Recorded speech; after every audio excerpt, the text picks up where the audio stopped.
எங்கள் அண்ணன் மக்களுக்கு பண்ணுற நல்லதை நாங்கள் கொண்டாடவே கூடாதா? ஏன்டா இப்படி வன்மம் பிடிச்சி திரியிறீங்க அப்படின்னு அண்ணனோட அந்த கோழிகள், அந்த தற்கோழிகள் கேட்குறாங்க. தப்பு இல்லை, உங்கள் அண்ணன் பண்ணதை தாராளமாக தலையில் தூக்கி வச்சு செலிப்ரேட் பண்ணுங்கள், கோலாகலமாக கொண்டாடுங்க. ஆனால் அதுக்கு உங்கள் அண்ணன் பண்ணதை எடுத்து கொண்டாடணும். அடுத்தவன் பண்ணது, இதுக்கு முன்னாடி இருந்தவன் பண்ணதெல்லாம் உங்கள் அண்ணன் பண்ணது அப்படின்னு சொல்லி நீங்கள் கொண்டாடினீங்கன்னா அதுக்கப்புறம் கூப்பிட்டு வச்சு கொட்டி தான் அனுப்புவாங்க. என்ன பண்ணுறது? விஜய் சார் கட்சி ஆரம்பித்ததில் முக்கியமாக ஆட்சியை பிடிச்சதில் ஒரு நல்லது இருக்குது. உண்மையிலே சார், எவன் நினச்சிருந்தாலும் இதை யாருக்கு எடுத்து காட்டியிருக்க முடியாது. ஆனால் அவர் எதுவுமே பண்ணாமல் ஈஸியாக எல்லாருக்கும் காமிச்சிட்டாப்புல. தமிழ்நாட்டில் எவ்வளவு கிறுக்கு கோழிகள் இருக்குது, கிறுக்கு கோழிகள் நல்லா தெரிஞ்சுங்க. நீங்கள் தப்பாக புரிஞ்சுக்கிட்டு அதுக்கப்புறம் என்னைய தப்பானவனை தயவு செய்து ஆக்கிறாதீங்க. நான் சொல்கிற வார்த்தையை தெளிவாக புரிஞ்சுக்கங்க. கிறுக்கு கோழிகள், அதாவது இப்போ இந்த ஆய்வு கிறுக்கி அப்படின்னு சொல்லிட்டு ஒருத்தவங்க அலைஞ்சிக்கிட்டு இருந்தாங்க. இந்த மருத்துவ அணின்னு சொல்லிட்டு போயிட்டு ஆஸ்பத்திரியிலலாம் போயிட்டு செக்கப்லாம் பண்ணாங்கல்ல, ஆய்வு கிறுக்கி. ஆக்சுவலி அவங்க வந்து ஆய்வு அரைக்கின்னு அவங்க நினச்சிக்கலாம். பட் அவங்க வந்து ஒரிஜினலாக அவங்க வந்து ஆய்வு கிறுக்கி அப்படின்னு சொல்லி அவங்கள எல்லோரும் சொல்லியிருந்தாங்க. அவங்க ஒரு போனது நல்ல எண்ணம் தான், அதெல்லாம் போகக்கூடாதுலாம் இல்லை. ஏன்னா மக்கள் மேலே அவ்வளோ அக்கறை, அண்ணன் ஆட்சியில் எதுவும் அசம்பாவிதம் நடந்துடக்கூடாதுன்ற ஒரு அச்சம், இதெல்லாம் இருந்திருக்கு. அதுக்காக பொறுப்பிலே இல்லை அப்படின்னாலும் பொறுப்பை தானாக முன் வந்து எடுத்துக்கிட்டு போராளியாக மாறி போயிட்டு பொதுமக்களை காப்பாற்றுறதுக்கான ஒரு முயற்சி. அது வந்து ஒரு சமூக சேவை. அவங்க வெளியில் ரீல்ஸ் போடணும்னோ அவங்க பாப்புலர் ஆகணும்னோ அது அவங்க பண்ணவே இல்லை. பாவம் மக்கள் எதுவும் பாதிக்கப்பட்டக்கூடாது அப்படின்றதுக்காக அந்த சுமையை அவங்க சுமந்தாங்க.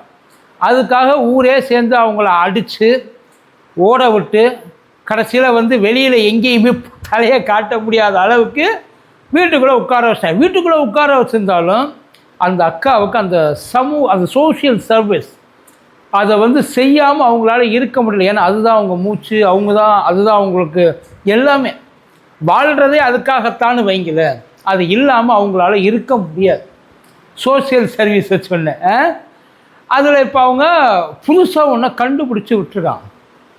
அதாவது விஜய் சார் இது வரைக்கும் செய்யாத ஒரு விஷயத்தை தமிழ்நாட்டு மக்களுக்காக இந்தியாவிலே முதல் முறையாக அவர் செஞ்சுருக்கிறாரு. இது நம்ம லிஸ்ட்லேயே இல்லையே, அது அவங்க சொல்கிறது. அதாவது அவர் வந்து சொன்னதையும் செய்கிறாரு, சொல்லாததையும் செய்கிறாரு அப்படின்னு சொல்லி பயங்கரமாக எடுத்து போட்டாங்க. உண்மையில் நானும் ரொம்ப ஆர்வமாக இருந்தேன். ஏன்னா ஒன்றாச்சு அவங்க சொன்ன மாதிரி அவங்களோட திட்டத்தில் அவங்க ஐடியாலஜியில் ஏதாச்சும் ஒன்று வந்து விழுகணும் அப்படின்னு வந்து நானும் எல்லோரும் தமிழ்நாடே காத்துக்கிட்டு இருக்கேன் எப்போன்ட்டு. ஸோ ஒரு வழியாக அதை பண்ணிட்டாங்க போல், இனிமேல் எவனும் வாயை திறக்க முடியாது அப்படின்ற மாதிரி தான் நினச்சேன். அவங்க கொண்டாந்து கொடுத்தது ஸ்கூல் பசங்களுக்கு ஃப்ரீ பஸ், அதாவது தனிப்பட்ட முறையில் ஒரு ஃப்ரீ பஸ் பசங்களுக்காக மட்டும். அந்த பஸ்ஸில் வேறு காமன் பீப்புள், வேறு பேசஞ்சர்ஸ் யாருமே இருக்க மாட்டாங்க, ஒன்லி ஸ்கூல் பஸ்ஸாக இருக்கும். இதை தமிழ்நாட்டில் இல்லை, இந்தியாவிலே முதல்ல இன்ட்ரடியூஸ் பண்ணது, யாருமே யோசிக்காதது. பசங்களுக்காக பயங்கரமாக வந்து ஒரு வேலையை விஜய் சார் பார்த்துட்டாரு. கரெக்ட், இது வரைக்கும் யாருமே பண்ணதில்லை. ஏன் தமிழ்நாட்டில் இது வரைக்கும் பஸ்ஸாக ஓடிச்சு, தமிழ்நாட்டில் ரோடாக போட்டிருந்தாங்க, தமிழ்நாட்டில் ஸ்கூல் இருந்துச்சா? இப்போ இருக்கிற ஸ்கூலில் 30 நாளில் விஜய் சார் வந்ததுக்கப்புறம் மலன்னு கட்டி டீச்சர்ஸ் எல்லாம் ரெக்ரூட் பண்ணி பாடம் நடத்துனாங்க. தமிழ்நாட்டில் இதுக்கு முன்னாடி எவனா படிச்சிருக்கானா, பஸ் பாஸ் எடுத்துருக்கானா, பஸ்ஸில் போயிருக்கானா? இது சொன்னது ஏற்கனவே போன ஆட்சியிலே பண்ணி முடிச்சிட்டாங்க. இது அப்போயே வந்து நீங்கள் போய் நியூஸ் எடுத்து பார்த்தீங்கன்னா இருக்கும், உதயநிதி கொடி அசைச்சு ஸ்கூல் பசங்களுக்கு பஸ்ஸில் அனுப்பிச்சி விட்ருப்பாப்புல. ஸ்கூல் பசங்களுக்காக அப்போவே ஒரு செட் ஆஃப் இதை வந்து அவங்க பஸ்ஸை ஸ்கூல் பசங்களுக்காக எஸ்பெஷலி கொடுத்தது. இதை இந்த அக்கா பயங்கரமாக பண்ணிட்டார். உங்கள் மேலே ஒன்றும் தப்பெல்லாம் கிடையாது. ஆக்சுவலி அவங்க மேலே யாரும் கோவப்படாதீங்க. ஏன் அப்படின்னா இத்தனை நாளாக அது வந்து நியூஸ் பார்த்ததில்ல, அரசியலில் என்ன நடந்துச்சுன்னு பார்த்ததில்ல, இதுக்கு முன்னாடி இந்த கவர்மெண்ட் என்ன செஞ்சிச்சு அதையும் பார்த்ததில்லை. இப்போ அவங்க புதுசாக பார்க்குறப்போ அதெல்லாம் தோணத்தான் செய்யும். இப்போ வெளியூரில் இருக்கிற ஃபார் எக்ஸாம்பிள் இப்போது எங்கேயாச்சும் ஃபாரின் போகிறோன்னு வைங்கள, ஃபாரின் போகிறப்ப நம்ம தான் வாயை பிறந்துட்டு எல்லாத்தையும் ஆன்னு பார்த்துக்கிட்டு இருப்போம். ஆனால் அங்கேயே இருக்கிறான் பார்த்தீங்களா, அவனுக்கு அதெல்லாம் வந்து ஒன்றுமே கிடையாது. இதெல்லாம் எங்கள் ஊரில் எப்பயோ இருக்கிறா வந்துருச்சு, இதை போயிட்டு இப்போ வந்து புதுசாக பார்க்குற மாதிரி பார்த்துட்டு இருக்கேன்னு நம்மளை பார்த்துட்டு போவாங்க. அதுதான் இப்போ இங்கேயும் நடக்குது. ஒன்று இன்னொன்று சொல்கிறேன், எல்என்டி விரிவாக்கம், இந்த காட்டுப்பள்ளி போட்ட விஜய் சார் வந்ததுக்கு அப்புறம்தான் சைன் பண்ணாங்க,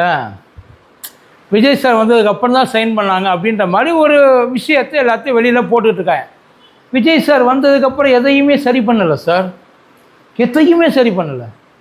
எதையும் விரிவாக்கமும் பண்ணலை. அவர் எதையாச்சும் ஒன்று செஞ்சு சொந்த இதில் இது வரைக்கும் ஏதாச்சும் ஒன்று இல்லையே. அதான் அவர் என்ன சொன்னார்னா, இதை நாங்கள் அதை முதல்வர்கிட்ட போயிட்டு ஒப்பந்தம், அது ஏற்கனவே முடிஞ்சு போன கதை, விரிவாக்கம் பண்ண வேண்டியது, அதாவது அப்போயே வந்து அதை முடிச்சிருக்க வேண்டியது, அதை பண்ணி முடிக்கலை. அந்த டைமில் வந்து எலெக்ஷன் எல்லாம் வந்துருச்சு, அதனால அதை வந்து தள்ளி போயிடுச்சு. அதுதான் ஒரிஜினல்.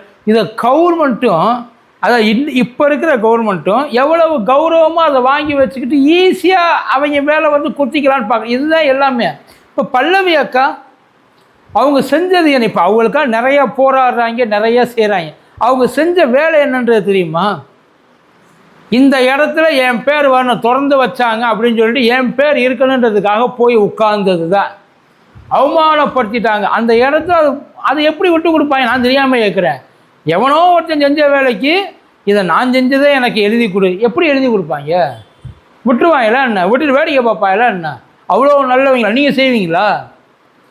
அதான் இன்றைக்கி எவனோ செஞ்சதை, ஏற்கனவே செஞ்சதெல்லாம் எங்கள் அண்ணன் செஞ்சார், இல்லைடா உங்கள் அண்ணன் செய்யலடா, இது ஏற்கனவே எல்லாம் செஞ்சு முடிச்சதுடா, உங்கள் அண்ணன் வந்து ஒன்றுமே செய்யலடா, சும்மா தாண்டா உட்காந்துருக்காரு, அவருக்கு என்ன பண்ணுறது புரியலன்னு சொன்னால் ஏற்றுப்பாங்களா? அதையே ஏற்றுக்க மாட்டேன்றாங்க. அதான் இன்னொருத்தன் செஞ்சதை இவங்க செஞ்சதாக வந்து எல்லாத்தையும் எடுத்து போட்டு அடிக்கிறது ஒரு ரகம், அதை இவங்க செய்யாததை இவங்க செஞ்சதாக வந்து எடுத்துக்கணும் அப்படின்றது இன்னொரு ரகம்.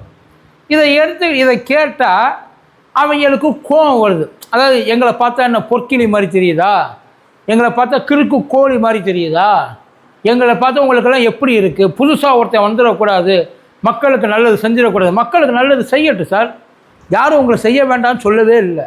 ஆனால் உண்மையிலே மக்களுக்கு நல்லதை நீங்கள் செய்யுங்க. ஏற்கனவே இருக்கிறத எடுத்து செஞ்சுவிட்டு அதை அதை வந்து வேறு கவரை மட்டும் மாற்றி கொடுத்துட்டாங்க பாருங்க அப்படின்ட்டு. அப்படி கொடுக்குறப்ப இல்லைடா இது நீங்கள் செஞ்சது இல்லைப்பா, இது ஏற்கனவே இருந்ததுப்பா, கவர் மாறி போட்டு நீங்கள் கொடுத்து மக்களை ஏமாத்துறீங்க, கவர் பண்ணுறீங்க, அதை எடுத்து சொன்னால் அவங்களுக்கெல்லாம் கோபம் வரும். இல்லை இந்த மாதிரி இருக்கிற எவ்வளவோ திட்டங்கள் ஒன்றும் இல்லை, போட்டோ முதல் கையெழுத்து சிங்கப்பன் சிறப்பு அதிரடிப்படை எவ்வளவோ தடவை எடுத்து சொல்லிட்டாங்கிட்டே. அது பிங்க் பெட்ரோலு அம்மா காலத்திலேயே வந்தது, கிட்டத்தட்ட 10 வருஷத்துக்கு மேலே அது ஒழுங்காக நடைமுறைப்படுத்தலை, அதை ஒத்துக்கிறோம். என்ன சொல்லணும், நாங்கள் இந்த திட்டத்தை தான் பண்ணுறோம், நடைமுறைப்படுத்தி அதை ஒழுங்காக கொண்டு போனீங்கன்னா நல்லது. எங்கே நமக்கு தான் அந்த ஃபங்க்ஷனை ஸ்டார்ட் பண்ண வேண்டிய, அதை மறந்துட்டாங்க. அப்படி ஒரு ஃபங்க்ஷன் நடக்க இருந்துச்சு, எவனாச்சும் ஒருத்தர் ஏன்டா இன்னும் அந்த ஃபங்க்ஷனை நடத்தி முடிக்கலை, அந்த ஃபங்க்ஷனை தொடர்றதுல உங்களுக்கு என்னப்பா பிரச்சனை கேட்டாங்க. இல்லை ஒரு அளவும் கிடையாது, ஒன்றும் இல்லை. இந்த விளாத்திக்குளம் பிரச்சனைக்கு நான் தீர்ப்பை வரவேற்கிறேன், கேஸ் நீ எடுத்து நடத்தினியா? அவ்வளோ குயிக்காக இன்வெஸ்டிகேஷனை பண்ண சொல்லி தமிழ்நாடு கவர்மெண்ட்டு, அதாவது தமிழ்நாடு போலீஸை நீங்கள் முடுக்கி விட்டீங்களா? உங்களுக்கு அந்த கேஸுக்கு என்ன சம்பந்தம்?